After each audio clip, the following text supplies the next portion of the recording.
What's up, you guys? Welcome back to another Commander video. This time we're going to be talking about 10 Commander cards that could use a reprint, and it's not always because of value. I know we often look at value when it comes to what cards should be reprinted, but sometimes it's just a card that hasn't been reprinted in a long time. But without a doubt, like when we're talking about cards that do need reprints, we are going to be talking about cards that are just a little bit too expensive, and a reprint could definitely lower their cost, making it easier to play them in the format.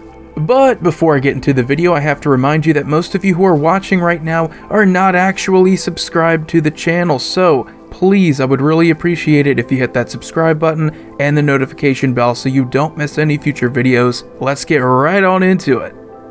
Alright guys, so the first one I want to talk about here is Wayfarer's Bauble. Now, I have to give a lot of credit to the Commander's Quarters channel. That guy, for the longest time, like every single deck he's ever made on a budget, he's included Wayfarer's Bauble, which is actually kind of ironic now because it's one of the more expensive commons that just about every deck wants to play. So around $4.30 here, we're talking about Commander Anthology 2. Not super recent, I know it was only just a few years ago, but this is something that could easily see a reprinting in every Commander product. While it isn't as ubiquitous as a Sol Ring, it's definitely in the neighborhood of Sol Ring when it comes to auto-includes for many decks. It offers you a turn 2 play where you can ramp, and turn 2 plays for many Commander decks are ideal. Anything more than that and you're going to have a slower game. And then we have Primal Amulet. Primal Amulet is just such a great card because it's versatile. It doesn't really matter what colors you're playing for your instant and sorcery spellslinger strategy. If you get enough of those charge counters on it, you can then flip it, and then when you get Primal Wellspring, you add 1 mana of any color to your mana pool, and when that mana is spent to cast an instant or sorcery spell, you get to copy it, so that is insane to have on a land. Now, not really seeing a reprint since Ixalan. It's already been 4 years, I know, it's crazy, but around $22. A lot of this is because of the more recent Strixhaven set. You get a lot of instants and sorceries, a lot of strategies built around Spellslinger, so surprise, surprise, it's going to go up. And the next one that I think value-wise is really deserving of a reprint. There are a lot of good decks that want to play it, and I can really understand why it hasn't been reprinted because it's just so powerful, but Krark Clan Ironworks. 4 mana artifact, you sacrifice an artifact and add 2 to your pool, so it's basically like Ashnod's Altar, but for artifacts instead. Going back to 5th Dawn, this is a card that's $30, but it just makes so many decks powerful, and we're never going to see this kind of power again. I just don't think we're going to see an artifact set where you just have so many artifacts with 0 downside. It's not color specific, so you can fit it into whatever deck. But that being said, you could still reprint it in something like a Masters set if we ever return to those. I don't really count the Secret Lair stuff, but we could also see this in maybe a Commander Precon. And then the next card we have here is Suture Priest. Now, Suture Priest is an example of a card that's not really expensive. It's under $2, but hasn't been reprinted since New Phyrexia.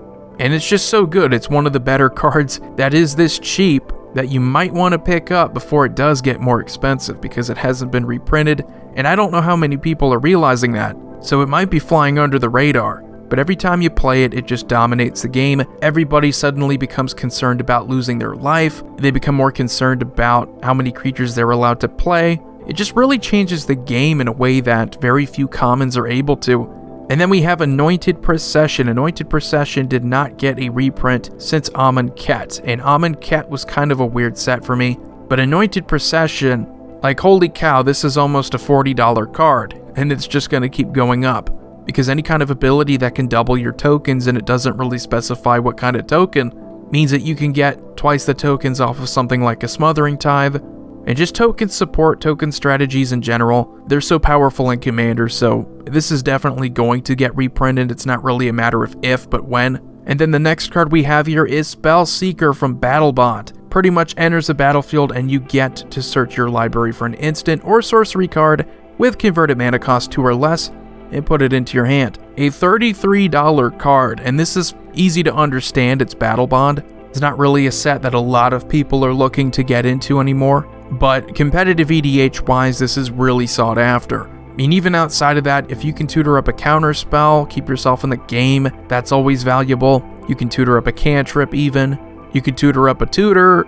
I mean, creature ETB tutors are pretty powerful in the format. We see a ton of them. And then the next card we have is Goblin Welder. a $10 card. Last reprinted here in Commander Anthology 2. It's just so useful. If you're playing an artifact deck in red, there's no reason not to play it. It's one of the better 1-drops you can have in those decks. It's versatile too, so if your opponents have a good artifact on the field, and they have a bad one in their graveyard, you can easily just swap them out as well. Not many people realize that. But without a doubt, I mean, the strength here is being able to combo, the strength here is being able to bring back your better artifacts from the graveyard while sacrificing ones that you don't really need anymore. So if you have any way of untapping him, you pretty much have a way to constantly just recycle your artifacts, maybe even go off infinite and win. And then the next card we have here is one of the best commons ever made, Priest of Titania. She taps and adds 1 green to your pool for each elf on the battlefield, so it can include your opponents as well, making this one of the better 2-mana creatures ever. She's an auto-include in literally every elf deck, and even outside of that, if your deck is playing mana dorks, it's still worth it to play Priest of Titania, because at the very worst, she taps to add a green for herself. So another example of just a powerful card with very little downside. At $13, she's definitely due for a reprint. And the next card we have here is another pretty ridiculously expensive card. I don't believe it would be expensive if it had a reprint here. Bloom Tender, another 2-mana mana dork, another 1/1 elf druid. You tap her for each color among permanents you control, add 1 mana of that color to your mana pool. She's $41, guys. She's $41. Nowhere near as good as Priest of Titania, although she does tap for more than just green mana. The potential is really only here if you're playing a multicolored deck. That being said, still well worth it if you're going to be playing a 5-color deck, as you will be able to eventually provide yourself with 1 mana of any color. And she'll tap for 1 mana of every color too.